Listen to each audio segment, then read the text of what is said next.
Good morning. Welcome to episode 2 of Let's Talk Referrals. My name is Steve Black, referral maker and founder of Total Referral Mastery. This week, I wanted to talk a little bit about the different ways small businesses can get referrals. Referrals to people that can either get them more referrals or directly to future customers and clients. Now, if you've been in business for a while, you've probably heard how referrals can help you grow your business. Today, I'm going to give a brief outline of the 2 different strategies for getting referrals: word of mouth marketing and networking.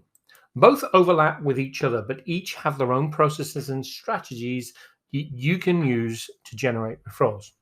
Let's start with word of mouth marketing. Word of mouth marketing is normally free and can happen when a customer has a great experience with you or your business. That happy customer is so delighted they can't help singing your praises to anyone who will listen. Kind of like a mum when you got your first job or the first boyfriend or girlfriend that they actually liked, right? The result is that new people hear about how amazing you or your company are from a trusted friend, not some advertisement somewhere. This subset of social proof is a highly powerful way to grow your customer base, make more sales, and boost your business's brand. The reason word of mouth marketing is so powerful is because people have gotten used to the advertising hype. They're savvier than ever before and they know marketing when they see it. And because some ads have been less than generous with the truth, they're less likely to listen when they see your promotional content. But with word of mouth, the message comes from friends who are giving an honest recommendation. According to market research, people are much more likely to make purchase decisions based on what their friends say rather than advertisements.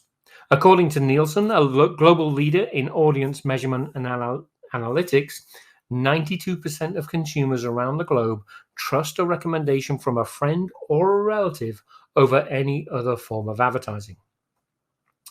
When was the last time you tried something because a friend told you about it? Maybe a restaurant or a coffee shop. If you think back on your own experiences, it's easy to see how word of mouth marketing works. Or even asking for recommendations on social media from our friends instead of searching Google or the good old-fashioned Yellow Pages. Yes, showing my age a little there, but they're still out there. Word of mouth marketing is not new. People have been spreading information about products and services for as long as language has existed. One person tells 2 friends, they each in turn tell 2 more, and so on. It's the pre-internet version of viral marketing. It's also called organic word of mouth marketing. It's organic because it happens naturally with no action taken on your part.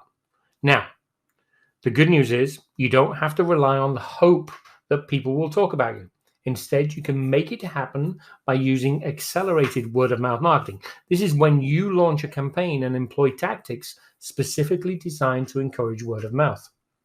The idea behind accelerated word of mouth marketing is to create a buzz that gets people talking.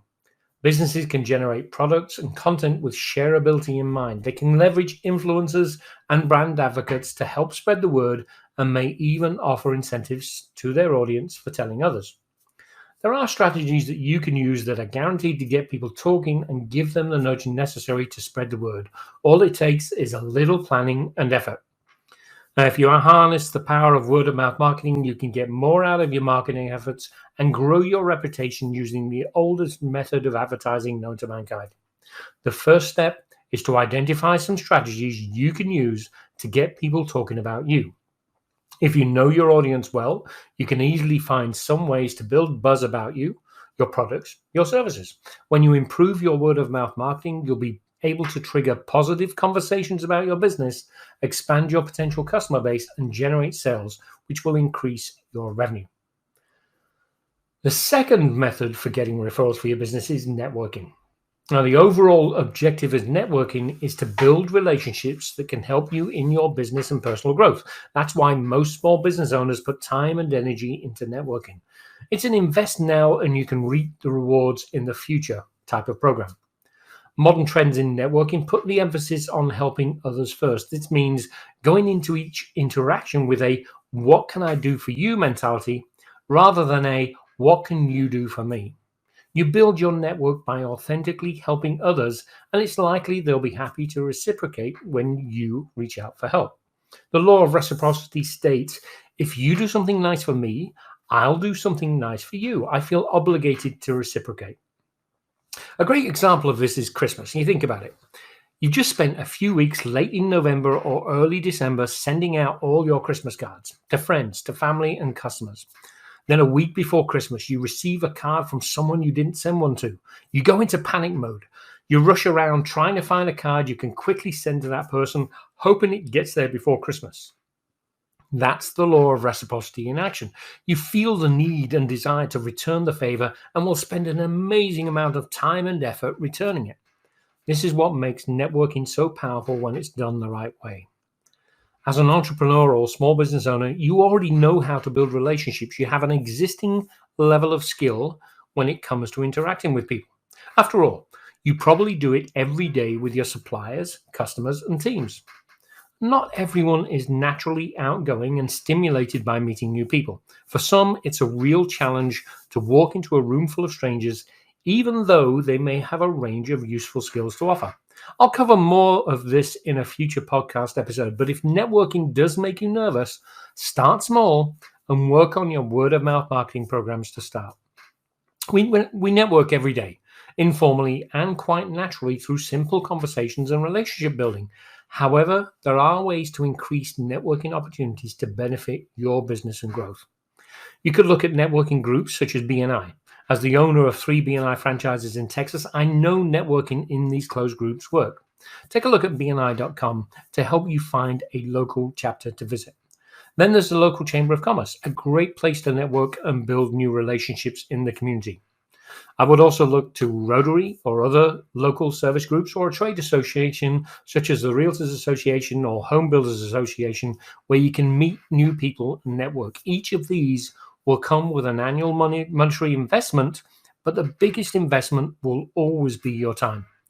The secret to developing a good network is quality, not quantity. There is absolutely no point in having 100,000 followers on Facebook or over 500 connections on LinkedIn or belonging to lots of different organizations if you don't nurture the relationships in those networks. Nor is it useful to go to a networking event if you don't follow up with the people you meet. Ideally, networking is about building authentic, reciprocal relationships. If you like people and have an interest in offering help to those people when you can, then you could be a natural networker.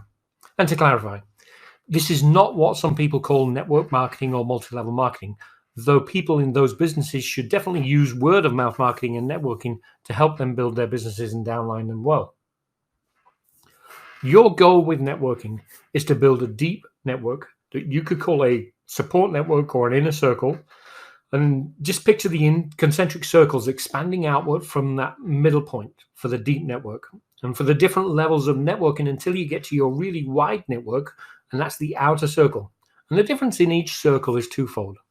The further out people are in your circles, the less you will know about them, but there will generally be more people in those circles. And people can move from one circle to another depending on how often or how you interact with them. And just to repeat myself, networking only works if you interact with them. If they're in your customer relationship manager, but they haven't heard from you in 12 years, they're not really in your network anymore. And unless it's a relative, and even then, maybe not, the chances are they've forgotten about you. I hope this gives you a little insight to both word-of-mouth marketing and networking, and hopefully you'll understand why you need both. If you have any questions, leave a message, or you can send an email to me at steve@letstalkreferrals.com. You can also find me on Facebook at Let's Talk Referrals. To your networking success. Thanks for listening.